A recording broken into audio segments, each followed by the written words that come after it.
Hi, Father Ian Van Heusen here. So a cool ad. It's a little bit older now. I probably should have done this video closer to when the ad came out.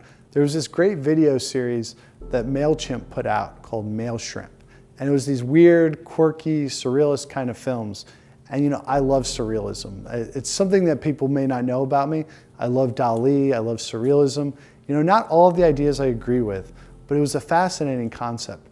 So one of the ideas with surrealism that people don't often get is this idea of the subconscious. So based on a Freudian psychology, which is of course flawed, no doubt about that. Freud was wrong on a lot of things.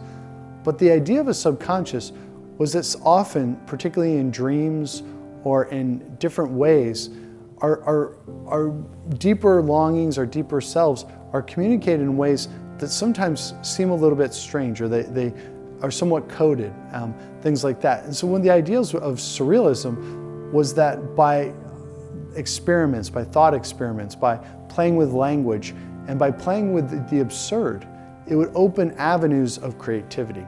Now, part of this is completely wrong, part of it's very flawed, and that's definitely needs to be said right up front. But there's also a certain side that this kind of formed me in my understanding of prayer a little bit.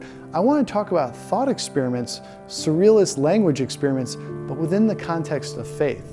That's what I think when you get at with the exercise of St. John of the Cross that I talk about, or the spiritual exercise of St. Ignatius, and even how I'm understanding the whole spiritual life, is that what we want to learn to do is we want to learn to open up our intuition, open up our creativity by exploring language, by playing with our thinking. And that's what we do a lot of times in our prayer time.